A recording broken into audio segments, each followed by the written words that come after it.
حدیث نمبر 2180 حضرت ابو سعید خدری رضی اللہ عنہ سے مروی ہے، فرماتے ہیں جب رسول اکرم صلی اللہ علیہ وسلم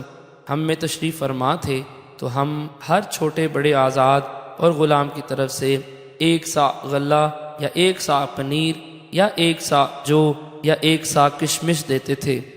ہم مسلسل یہ صدقہ ادا کرتے رہے حتیٰ کہ حضرت معاویہ بن سفیان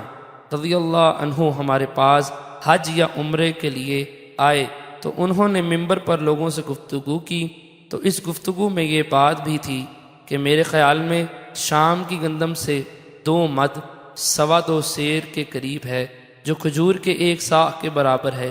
تو لوگوں نے اس پر عمل شروع کر دیا، پس میں زندگی بھر اسی طرح صدقہ فطر ادا کرتا رہوں گا جس طرح پہلے ادا کرتا تھا۔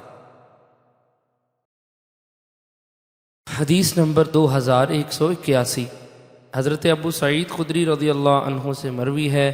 فرماتے ہیں رسول اکرم صلی اللہ علیہ وسلم کی موجودگی میں صدقہ فطر ہر چھوٹے بڑے آزاد اور غلام کی طرف سے ادا کرتے تھے۔ یہ 3 قسم کا تھا اور 1 صاع کھجور سے،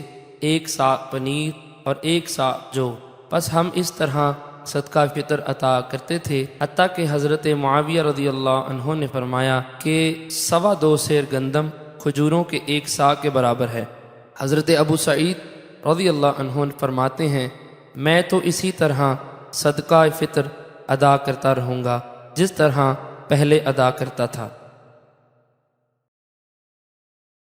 حدیث نمبر 2182 حضرت ابو سعید خدری رضی اللہ عنہ سے مروی ہے، فرماتے ہیں ہم 3 قسم سے صدقہ فطر دیا کرتے ہیں، پنیر، کھجور اور جو۔